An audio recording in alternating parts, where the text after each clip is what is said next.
স্বাধীন না, আমরা কথা বলতে পারি না, আমাদের কথা বলার সুযোগ দেন। আমাদের বুকে গুলি চলতেছে, আমাদের মুখে টিয়ার গ্যাস ফেলা হচ্ছে, আমাদের মা বোনদের গায়ে হাত দেওয়া হচ্ছে। প্রিয় প্রধানমন্ত্রী, আপনাকে উদ্দেশ্য করে বলছি, আপনি যদি নারী হয়ে থাকেন, আপনার কি বুক কাঁপতেছে না? আপনি কিসের প্রধানমন্ত্রী? আমরা চাই আপনি রাস্তায় নামুন। কোটা আন্দোলনে রাজপথে নেমেছে বাংলার লাখো কোটি মানুষ। নিজেদের অধিকার আদায়ে রাজপথে সমানতালে সঙ্গ দিয়ে যাচ্ছে আমাদের মা বোনেরা। অনেকেই তাদের প্রিয় মানুষদের হারাচ্ছে, তবুও মা বোনেরা কোনো মতেই পিছু হাঁটার নয়, বরং তারা এখনও রাজপথ কাঁপিয়ে চলেছে। বাবাকে বলে আসছি, আজকে যদি মরে যাই আমরা রাস্তা থেকে না, আজকে যদি কিছু বলে যাই এক পলক ঘুমাতে পারি। যেই বাবা মার বুকটা খালি হয়ে গেছে তাদের ঘরে কি চলে? বিনা ভোটে বারবার ক্ষমতায় এসে এরকম বেফাস মন্তব্য করে যাচ্ছেন একের পর এক। এই ভিডিওতে আপনাদের এমনই 10 জন বাঘিনীর গর্জন শোনাবো যাদের কথায় আপনার কলিজা কেঁপে উঠবে। চলুন দেখে আসি, শুনে আসি সেসব বাঘিনীর গর্জন। লাইক দিয়ে থাকুন শেষ পর্যন্ত। প্রিয় প্রধানমন্ত্রী, আপনাকে উদ্দেশ্য করে বলছি, আপনি যদি নারী হয়ে থাকেন, আপনার কি বুক কাঁপতেছে না? আপনি কিসের প্রধানমন্ত্রী? আমরা চাই আপনি রাস্তায় নামুন। আপনি এসব দেখেন, আপনার বাবা যে দেশ স্বাধীন করে গেছে সেটা কি আদৌ স্বাধীন? আপনার পিতা বলছিল যদি মানুষের পতন আসে তাহলে সে পদে পদে ভুল করে। আজকে আপনি 4 ব্রাহ্মণ্য প্রমাণ দিয়েছেন। আপনি ইডেনের ছাত্রী ছিলেন, তাহলে আপনার বুক কি কাঁপে না? আপনার বোনদের কিভাবে তারা কালকে মারছে? এই বোনের প্রতিটা কথা যেন এক একটা বারুদ।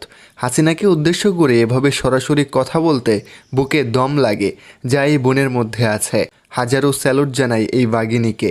বাবাকে বলে আসছি, আজকে যদি মরে যাই আমরা রাস্তা থেকে না তুলে। আমরা ঢাবি স্টুডে ভাবে মার খেয়েছি, আমাদের ভাইদের যেভাবে মেরেছে, আমি নিজেও ইনজুরিতে আছি। বোঝানোর জন্য যে ইনজুরি থেকে উঠে আসছি, যে ঢাবির এখন পর্যন্ত কোনো আন্দোলন মিথ্যা যায় নাই। এখন পর্যন্ত বাবাকে বলে আসছি, আজকে যদি মরে যাই আমার রাস্তা থেকে কেউ না তুলে। আজকে যদি মরে যায় আমার লাশটা যেন রাস্তা থেকে কেউ তুলে না নেয়। কতটা অসহায় হলে একটা মেয়ে এমন ডেডিকেটেড হতে পারে? সরকারের প্রতি মেয়েটার ঘৃণা কতটুকু বুঝতে পারছেন? আজকে যদি কিছু বলে যাই এক পলক ঘুমাতে পারি। যেই বাবা মার বুকটা খালি হয়ে গেছে তাদের ঘরে কি চলে? মেয়ে ছাত্র ছাত্রীদের উপর যে লাঞ্ছনা হয়েছে তার বিচার বিধাতা করবেন। তার বিচারের জন্য আমরা নেমেছি। জন্মেছি একবার, মরবো একবার, ভয় দেখাবেন না। ছাত্র ছাত্রীদের উপর জুলুম বন্ধ না করলে পরিণতি ইতিহাস বলে দেয় কারোর জন্য ভালো হয় না। বিশ্ববিদ্যালয়ের এই শিক্ষিকার কথাগুলো এখন বেশ ভাইরাল। তার হাত কাঁপছে ঠিকই, কিন্তু কণ্ঠ থেকে বারুদ বের হচ্ছে। আপনাকে সালাম জানাই ম্যাডাম। সাহসী বাঘিনীর তালিকায় আপনিও একজন। বিনা ভোটে বারবার ক্ষমতায় এসে এরকম বেফাস মন্তব্য করে যাচ্ছেন একের পর এক। এবং আপনি দেখছেন যে আপনি ভারত যাচ্ছেন, চীন যাচ্ছেন, আপনি যুক্তরাষ্ট্রের সাথে তাল মিলিয়ে চলছেন। আপনি জানেন বহির্বিশ্ব আপনাকে এখন পর্যন্ত গদিতে বসিয়ে রেখেছে জনগণের ভোট ছাড়া। এই বাঘিনীর কথা না বললেই নয়। সরকারকে এমন সরাসরি অপমান একমাত্র এই সাহসী বাঘিনীরাই করতে পারে। আর আপুর কথাগুলো শুধু ওনার একার নয়, এদেশের সকলের মনের কথা।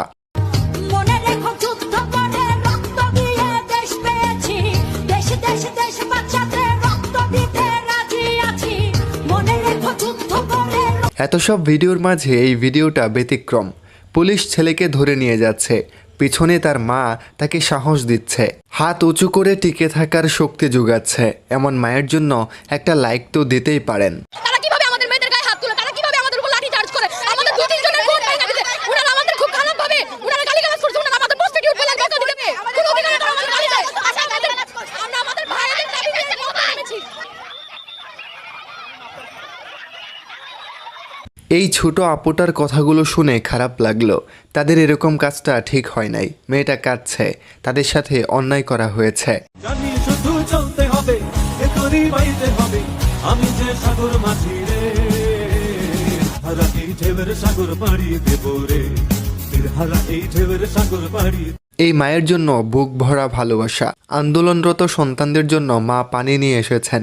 বাঘিনীর এই কাজটা বড্ড ভালো লেগেছে। সবাই কোডার পুলিশ, সবাই কোডার পুলিশ। আমি আপনাদের বিশ্ববিদ্যালয়ে জানতে পারি। আপনি কি বাবা ঢাকা বিশ্ববিদ্যালয়ে পড়তেন? আপনি ঢাকা বিশ্ববিদ্যালয়ে পড়তেন? আজকের সবগুলো ভিডিওর মধ্য থেকে সামাজিক মাধ্যমে সবচেয়ে বেশি হাইপ তুলেছে এই ভিডিওটা। ভাই আমার দিকে তাকান ভাই। কত অফিসে আপনার লজ্জা লাগে না ভাই? ছেলে মেয়েগুলো দিকে তাকান তো, কোনো লজ্জা লাগে না? কালকে খাইতে মার, আজকে পেপার না খাই, বুকে পিঠে ধাক্কা না খাই, বুঝে নেবুলা। এই আপনারা কি পড়াশোনা করেন?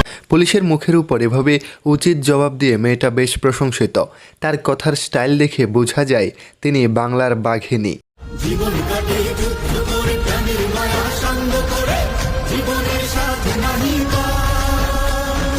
যাই হোক, এই ভিডিওটা আমাকে নাড়িয়ে দিয়েছে। শুনেছি মেয়েটা নাকি আন্দোলনরত অবস্থায় মারা গেছেন। জানি না উনি বেঁচে আছেন নাকি সত্যিই মারা গেছেন। আমরা স্বাধীন না, আমরা কথা বলতে পারি না, আমাদের কথা বলার সুযোগ দেন। আমাদের বুকে গুলি চলতেছে, আমাদের মুখে টিয়ার গ্যাস ফেলা হচ্ছে, আমাদের মা বোনদের গায়ে হাত দেওয়া হচ্ছে। আমরা এই জন্য দেশ স্বাধীন করি নাই, এই জন্য 52 ভাষা আন্দোলনে আমার ভাইয়েরা নামে নাই। আজকে দাবি রক্তাক্ত, আজকে দাবি রক্তাক্ত কিভাবে? আপনারা নেমে আসুন, সর্বস্তরের মানুষের প্রতি আমার আবেদন, সর্বস্তরের মানুষ নেমে আসুন। আপনাদের সন্তানরা আজ বিপদে, আপনাদের ঘরের সন্তান নেমে গেছে। আপনারা যদি আজকে না আগে আসেন, বাংলাদেশ আর কোনোদিন মাতৃভূমি আমার স্বাধীনতার মুখ দেখবে। এই বোনটির কথাগুলো খুব কষ্ট দিচ্ছে। সত্যি আজ আমরা বোবা, আমরা কিছুই করতে পারছি না তাদের জন্য। স্বাধীন দেশে বাস করেও আজ যেন আমরা পরাধীন।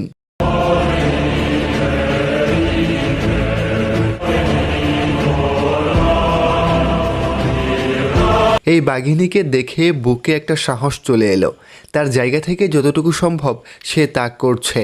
তার ব্যাগে একটা লাঠি আর সাইকেল চালানোর এই দৃশ্যের অর্থ অনেক বিশাল। আমাদের উপরে ছাত্রলীগ প্রথম অ্যাটাকটা মেয়েদের উপর করে, হলের ভেতর থেকে। শুধু সে হলের সামনে যখন আমরা ছিলাম তখন মেয়েদের উপরে সবার প্রথম অ্যাটাকটা করে। ছোট একটা বাচ্চা মেয়ে ছিল, হাই স্কুলের মেয়েটার মাথা পেটে ওখানে পড়ে গেছে। পরে সেই মেয়েটাকে আমরা এখন পর্যন্ত কোনো খোঁজ পাই নাই। তত থেকে আমাদেরকে দাঁড়াইছিলাম, নর্মালি দাঁড়াইছিলাম, কোনো ঝামেলা ছিল না।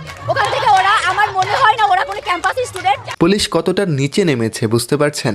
তারা হাই স্কুলের সেই ছোট্ট বাচ্চাটাকেও ছাড় দিল না। তারা কতটা নিকৃষ্ট হলে তা করতে পারে। তোমাদের হাইকোর্ট 4 সপ্তাহ সময় দিছে, হাইকোর্টের আশা করো। তোমরা কেন সাধারণ জনগণ? আমি কি করতে পারবো শুনলো? হ্যাঁ, আমি ঢাবির কি বাস করে পড়াশোনা করতে? কি বাস করে পড়াশোনা করতে? তুমি কিসে পড়ো? এক ছাত্রলীগের সাথেই নারীর বাকযুদ্ধটা সামাজিক মাধ্যমে বেশ ভাইরাল। এই বাঘিনী নারীর কথাগুলোর মধ্যে অসম্ভব সাহস লুকিয়ে আছে। আমরা মরতেও এখন ভয় পাই না, আমরা কিছু বলতেও ভয় পাই না। আমরা যদি ফিরতো না যাই বাসায়, আমাদের কিছু যায় আসে না। আমরা যদি লাস্ট পর্যন্ত একজনও বেঁচে থাকি, আমরা একজনও মাঠে নামবো, একজনও রাস্তায় দাঁড়াবো। কারণ আমাদের যে চাওয়া, যে দাবি, যে অধিকার, এইটা যেহেতু আমাদের এত প্রাণঘানির মধ্যে দিয়ে আসছে। আমি স্টুডেন্ট, সেটা আমি বাদ দিলাম। কিন্তু সাধারণ মানুষ হিসেবে আমাকে না এটা দুমড়ে মুচড়ে রেখে দেয় যে কি আশ্চর্য, আমরা কথা বলতে না, আমি কি জামায়াত শিবির? তাহলে আমি তো কোনো রাজনৈতিক দল করি না, আমি বাম করি না, ডান করি না, আমি আওয়ামী লীগ করি না, বিএনপি করি না, আমি কিছুই করি না। এই আপুর কথাগুলো একদম সলিড। এখন আর মরার কোনো ভয় নেই। এখন ঘরে না ফিরলেও আর সমস্যা নেই। সবার ভয় ভেঙে গেছে। স্টুডেন্টরা কেন মরবে? এটা কেমন কথা?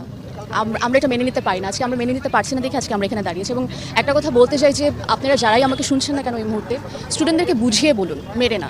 আমরা এই অপরাধ কখনোই মানতে পারবো না দেখে আজকে আমরা সবাই এখানে একত্রিত হয়েছি এবং আমরা চাই এটা খুব দ্রুত সমাধান হোক। কোটা আন্দোলন শিক্ষার্থীদের পাশে দাঁড়িয়েছে অভিনেত্রী সাফা কবির। তার কথাগুলো আমার বেশ ভালো লেগেছে।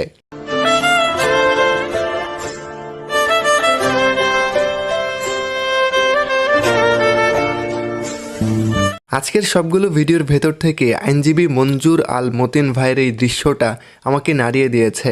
শহীদ মুগ্ধর কথা শুনতেই তিনি সবার মাঝে অঝরে কেঁদে দিলেন।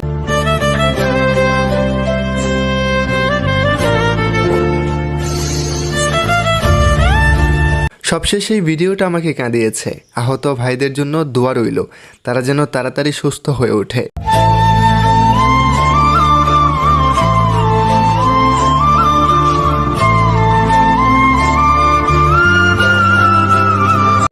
দর্শক, আজকের কোন ভিডিও ক্লিপটা আপনাকে বেশি আবেগী করে তুললো অবশ্যই জানাবেন। ধন্যবাদ সবাইকে।